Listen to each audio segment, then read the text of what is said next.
La tabla está abierta frente a la luz. 3 paneles unidos por una línea casi invisible. El color es antiguo, pero nada parece viejo.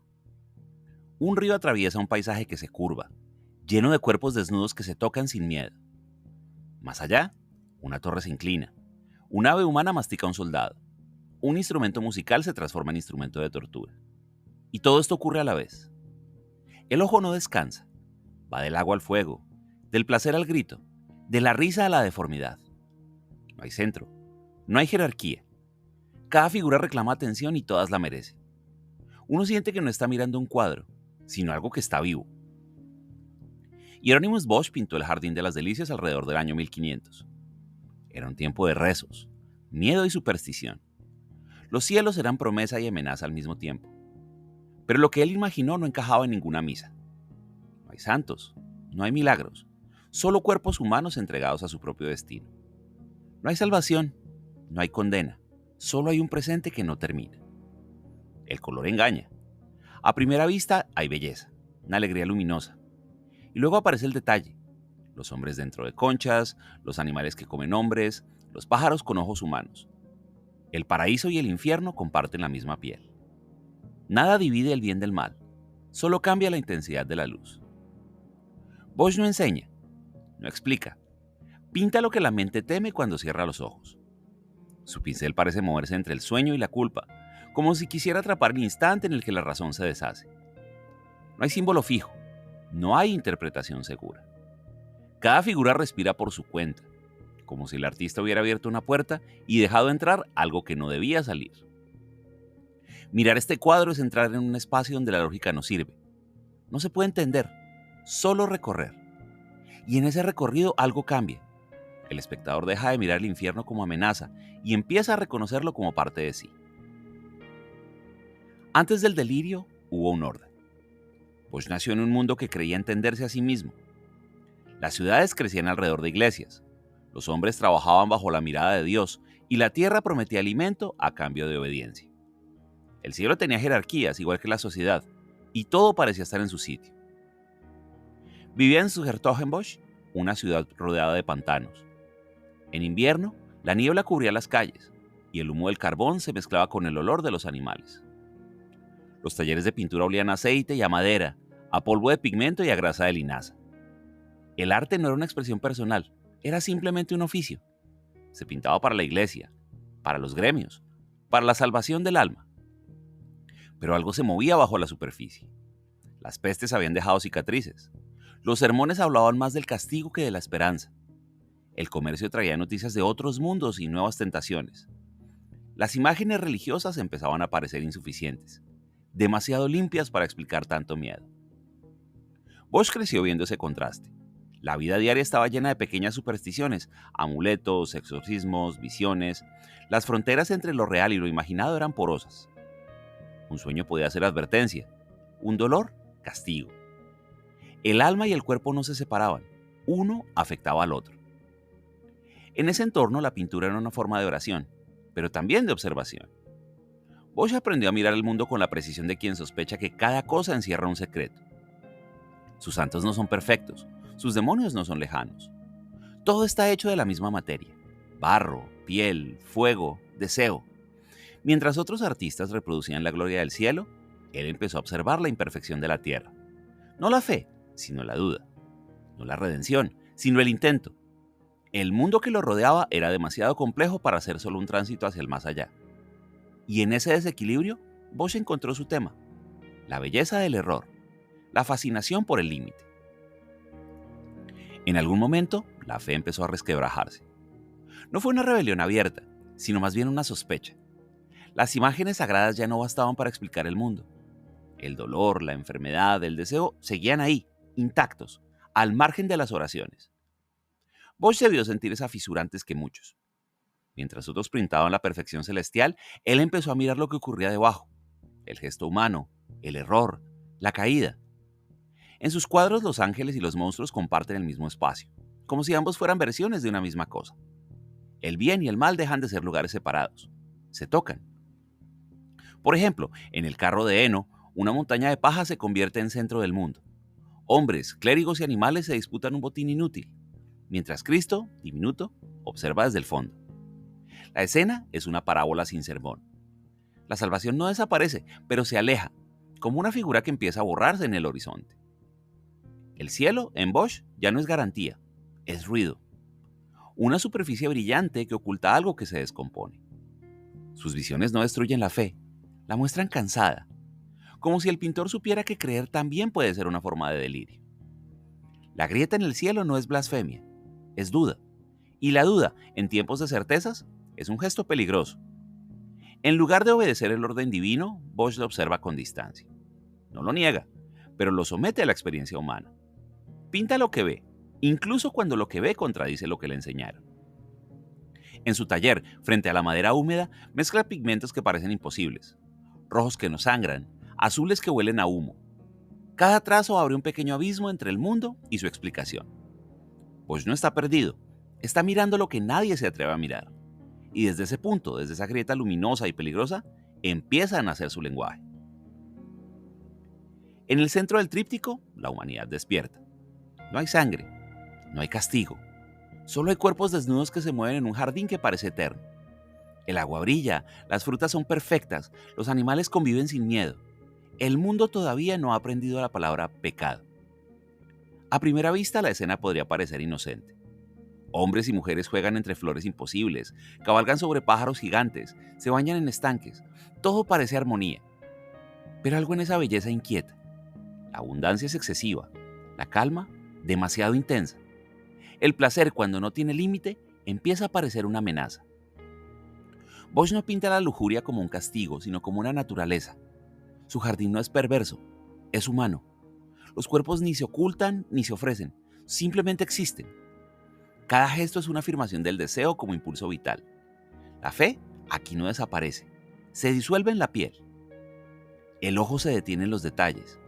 Un hombre dentro de una esfera transparente, una mujer que sostiene una fruta del tamaño de su cabeza, una pareja que se mira sin tocarse. Todo tiene un equilibrio imposible, como si el instante estuviera detenido justo antes del error. En esa quietud hay algo profundamente moderno. Bosch parece entender que la moral no nace del acto, sino de su interpretación. Nada en el jardín es maligno hasta que alguien lo nombra. La pureza y la tentación comparten la misma luz. La carne en su pintura no se opone al alma, la revela. El deseo no destruye la inocencia, la hace visible. Esa es la paradoja central de su obra, que el Edén no necesita desaparecer para que empiece el infierno. Basta con que alguien empiece a mirar con demasiada conciencia. El panel central del Jardín de las Delicias no muestra la caída, sino el instante justo antes. La humanidad, suspendida en su propio resplandor, todavía no sabe que está soñando. El jardín se apaga. La luz que antes era tibia se vuelve metálica. Los cuerpos siguen ahí, pero ya no celebran, tropiezan. El agua se oscurece, los frutos se pudren, los pájaros abren el pico como si gritaran. El paraíso se deshace en silencio. En el panel derecho la armonía se convierte en ruido. Un mundo de hierro y sombra ocupa el espacio. Instrumentos musicales se transforman en máquinas de tortura. Las casas se doblan. Los hombres se funden con los objetos. Un demonio con cuerpo de ave devora a los condenados y los excreta sobre un pozo de fuego. Nada parece tener sentido, y sin embargo todo encaja con una precisión milimétrica. El infierno de Bosch no es un castigo divino solamente, es una consecuencia. No hay fuego eterno, solo repetición. Cada criatura actúa sin saber por qué, como si la razón hubiera sido reemplazada por el instinto. El pecado ya no se distingue del hábito. En el centro, un rostro, el llamado hombre árbol. Tiene un cuerpo hueco, lleno de figuras diminutas que juegan, beben, caen. Su mirada dirigida al espectador no acusa ni suplica, solo observa. Esa mirada contiene algo que ninguna interpretación logra explicar, una conciencia atrapada dentro del sueño. Bosch no pinta el infierno como advertencia, sino como diagnóstico. Muestra lo que ocurre cuando la mente pierde su forma, cuando el deseo se vuelve automático, cuando el alma se confunde con la materia. No hay orden, pero sí hay precisión. Cada detalle parece salido de una lógica interna, de un lenguaje que solamente él entendía. El resultado no es terror, es fascinación. El espectador no puede apartar la vista. Algo en ese caos resulta tan familiar como si reconociera en las figuras distorsionadas una versión oculta de sí mismo. Pues no pinta el fin del mundo, pinta lo que pasa cuando el mundo sigue sin sentido. El sueño del infierno no termina, solo cambia de forma cada vez que alguien lo mira. El delirio de Bosch no es un accidente, es un idioma. Cada criatura, cada objeto, cada gesto parecen obedecer a una gramática secreta. No hay improvisación en su caos. Sus monstruos no son invención pura, son traducciones. Bosch toma lo conocido y lo deforma, como si la realidad fuera una palabra que puede decirse de otra manera. Las aves, los peces, las frutas gigantes, los cuerpos abiertos, todo tiene un eco en los sermones, los bestiarios, las supersticiones de su tiempo. Pero él los combina con una libertad que nadie había intentado antes. Su pintura no ilustra el miedo medieval, lo reorganiza. El infierno no está afuera, está en la mente. Y para pintarlo, Bosch inventa un lenguaje que mezcla símbolos religiosos con impulsos biológicos, fe con deseo, fealdad con humor. Nada en sus cuadros es literal. Un hombre dentro de una concha no representa solo la lujuria, también el encierro. Una figura que camina con una flauta clavada en el cuerpo puede ser pecado y castigo a la vez. El sentido se mueve, como si cada elemento cambiara de significado dependiendo de quién lo mire. Ese deslizamiento es lo que hace a Bosch contemporáneo. Su pintura no enseña, propone, invita a pensar sin resolver.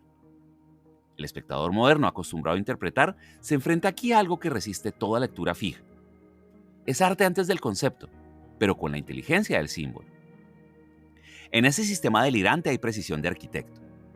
Las formas se equilibran, los colores guían el recorrido, la mirada se mueve como si siguiera una melodía.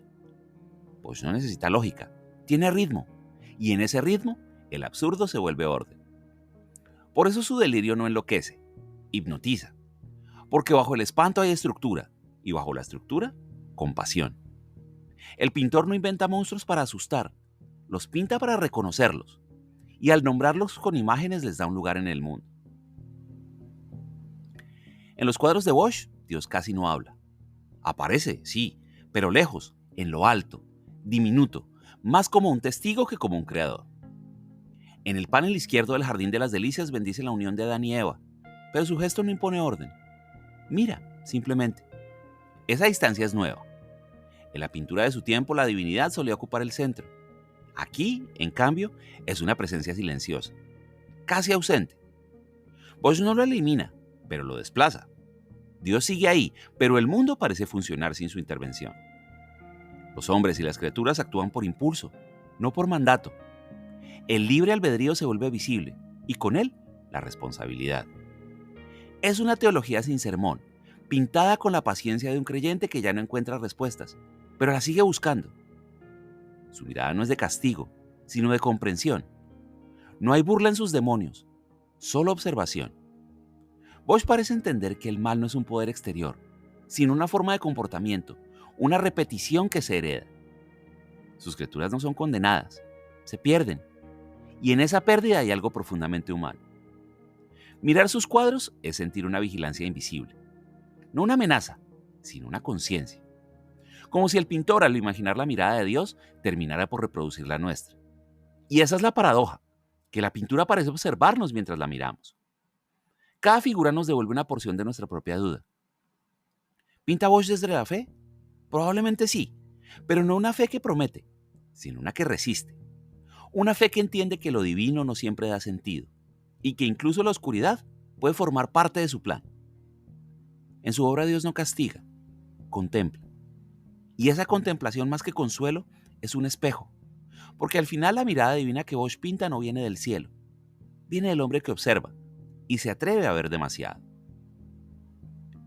En el tiempo de Bosch, una imagen podía salvar o podía condenar.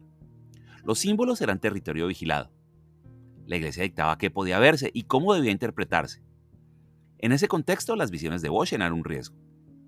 No por lo que mostraban, sino porque nadie sabía exactamente qué querían decir. Sus contemporáneos lo miraban con una mezcla de devoción y sospecha. Algunos lo consideraban un moralista extremo, un predicador que pintaba los vicios para advertirnos de ellos. Otros, un hereje disfrazado de artesano. Su arte no ofrecía explicación, y eso inquietaba. El misterio en su época era una forma de amenaza. Y sin embargo, Bosch nunca fue censurado. Sus cuadros colgaban en monasterios, en palacios, en capillas privadas. Su prestigio creció, incluso entre los poderosos. Felipe II, el rey más piadoso de su tiempo, reunió muchas de sus obras en el Escorial. Tal vez porque pese al espanto, había en ellas una precisión moral que el poder reconocía. Bosch no negaba el pecado, lo mostraba en detalle, y mostrar, al fin y al cabo, era una forma de ordenar. Los inquisidores, en cambio, nunca lograron descifrarlo del todo. Su pintura escapaba a la doctrina, demasiado simbólica para ser simple, demasiado clara para ser blasfema. Bosch se movía en el único lugar seguro de su tiempo, el de la ambigüedad, ahí donde el juicio se suspende, donde la interpretación se vuelve incierta. Con el paso de los siglos, esa ambigüedad se volvió su salvación. Mientras otros artistas eran olvidados, Bosch sobrevivió. Los místicos lo adoptaron como visionario, los surrealistas como precursor. Cada época lo reinventó según sus propios miedos. Tal vez ese sea el verdadero milagro, haber pintado algo tan personal que nadie pudo definirlo por completo. Ni hereje, ni profeta. Solo un hombre que imaginó el infierno sin dejar de creer que en alguna parte debía existir la belleza. Frente a las escrituras de Bosch, algo se reconoce antes de entenderse. Un gesto, una mirada, una forma incompleta que parece salida de un sueño propio. Sus figuras, esas combinaciones imposibles de carne, objeto y deseo, no pertenecen a un pasado remoto, siguen dentro de nosotros. El infierno que pintó no es geografía, ni castigo, es un estado de ánimo. Cada monstruo es una emoción que perdió su nombre. La envidia, el miedo, la culpa, el placer, todos toman cuerpo, se vuelven visibles, se mezclan en un mismo espacio. Esa es la fuerza de su arte. No representa lo sagrado ni lo real, sino lo que se agita entre ambos. Bosch entendió antes que nadie que el alma humana no es pura. Está hecha de impulsos opuestos que conviven sin resolverse. El bien y el mal, el deseo y la culpa, la fe y la duda. Su pintura no los separa, los entrelaza, y al hacerlo, nos obliga a mirarnos sin disfraz. Por eso al contemplarlo no sentimos miedo, sino reconocimiento. Sabemos que algo de nosotros está ahí, en ese caos ordenado, en esos cuerpos deformes que no pueden escapar de sí mismos. La diferencia es que Bosch se atrevió a verlos. Nosotros, la mayoría de las veces, solo los intuimos. Su obra no moraliza, revela lo que permanece oculto en la conciencia. Y al mostrarlo produce una forma extraña de alivio, porque si incluso el infierno puede ser imaginado con tanta belleza, tal vez haya redención en la mera capacidad de mirar. El espejo que Bosch nos ofrece no devuelve nuestra forma exterior, sino la interna. Nos recuerda que lo humano no está hecho de pureza, sino de mezcla, y que quizás esa mezcla, dolor, deseo, culpa, ternura, es lo que todavía nos mantiene vivos. Nada en la pintura de Bosch parece avanzar. No hay principio, no hay final. El pecado no conduce a la culpa no lleva a la redención. Todo sucede a la vez, como si el tiempo hubiera suspendido en un instante perpetuo. Esa inmovilidad no es torpeza, es propósito. Bosch no pinta historias, pinta estados. Cada figura está atrapada en su propio gesto, repitiéndolo una y otra vez, como si no supiera que ha sido observada durante siglos. El hombre que se arrastra, el ángel que cae, el monstruo que ríe, todos están detenidos en el mismo segundo, bajo la misma luz. Ese tiempo detenido convierte la pintura en una forma de pensamiento. No hay narración posible, solo contemplación. Mirar uno de sus cuadros es quedar suspendido también, participar de ese presente que no se desgasta. El infierno, el paraíso, la carne, el deseo, todo se mantiene abierto, sin resolución. Tal vez Bosch entendía el tiempo como una trampa, un ciclo donde el alma gira sobre sí misma sin aprender, sin olvidar. Su obra entonces no describe el fin del mundo, sino su repetición infinita. El castigo no es el fuego, es el bucle. La condena es no poder despertar del propio sueño. Y sin embargo hay belleza en esa quietud. La luz no desaparece, los colores siguen respirando. La vida, incluso en su forma más distorsionada, persiste. Es un infierno que late, un paraíso que no termina de extinguirse. Quizás ese sea el mensaje oculto, que la eternidad no está después de la muerte, sino dentro de la conciencia. Que el sueño del infierno, ese delirio que nunca cesa, no pertenece a los condenados, sino a todos los que seguimos preguntándonos qué significa estar vivos. Bosch no pinta el final, pinta el instante que nunca acaba. Y en esa detención hay una forma de paz, aunque duela mirarla. La pintura permanece inmóvil. Nada parece moverse, pero todo está vivo. Los colores han perdido el brillo del día y aún así respiran, como brasas que se niegan a apagarse. El silencio pesa sobre la madera y dentro de ese silencio algo sigue ardiendo. El infierno de Bosch no es destrucción, es permanencia. Una combustión sin llamas, un resplandor que no quema. Todo lo que toca parece detenido en el momento exacto antes de consumirse. Los cuerpos siguen ahí, desnudos, torcidos, confundidos con los objetos que crearon. Los instrumentos se han vuelto castigos, las frutas, trampas, la belleza, ruina. Y sin embargo, nada en este infierno es repulsivo. Tiene el magnetismo de lo que todavía nos pertenece. No hay distancia posible frente a estas imágenes. El espectador no mira desde afuera, entra, cruza el umbral sin darse cuenta. Y dentro, la lógica se disuelve. El horror ya no se opone al placer, ni el pecado a la inocencia. Todo arde con la misma intensidad, como si el alma y la carne hubieran encontrado una forma común de existir. En el centro, la figura del hombre árbol sostiene su mirada. Su cuerpo es casa y es prisión. Su rostro, máscara y espejo. Mira hacia nosotros, pero no pide nada. Solo espera. Su paciencia tiene siglos. Ha visto pasar imperios, teologías, lenguajes, y ahí está, ahí sigue, observando a quien se atreve a mirarlo demasiado tiempo. Tal vez Bosch lo pintó como una advertencia. Tal vez, sin saberlo, lo pintó como un autorretrato. El fuego inmóvil no juzga, no promete nada, no amenaza, solo muestra lo que el tiempo no ha podido borrar, el impulso de crear, incluso dentro del espanto. Porque el infierno en Bosch no está hecho de castigo, sino de imaginación. Es el lugar donde todo lo humano se acumula, donde la mente fabrica su propio universo y lo puebla con sus miedos. Y en esa creación hay belleza, incluso si duele mirarla. La pintura entonces ya no habla de religión ni de herejía, habla de continuidad, de la materia que persiste, del deseo que no cesa, del pensamiento que arde aunque el cuerpo se haya ido. Eso es el fuego que Bosch nos deja, una luz interior que no ilumina el camino, pero impide la oscuridad total. Los siglos no han podido apagarla, sus criaturas siguen respirando bajo el barniz, su delirio sigue intacto. Cada generación vuelve a mirar el tríptico y encuentra en él un reflejo distinto. Para unos, un mapa del pecado. Para otros, un espejo de la conciencia. Para algunos, una simple belleza que no necesita explicación. Cuando el museo cierra y las luces se apagan, el cuadro queda solo. El aire se enfría, los visitantes se disuelven y la pintura vuelve a su quietud. Pero el fuego no desaparece, se recoge, como si esperara la próxima mirada. Y cada vez que alguien vuelva a abrir esas tablas, volverá también el pulso, el delirio, la certeza de que seguimos dentro del mismo sueño. Bosch imaginó el fin del mundo, pero en su visión no hay cenizas. Solo un fuego que no consume, un resplandor que se niega a morir. Tal vez ahí, en esa obstinación silenciosa, esté su verdadero milagro. Que lo que arde sin destruir, también puede salvar. Gracias.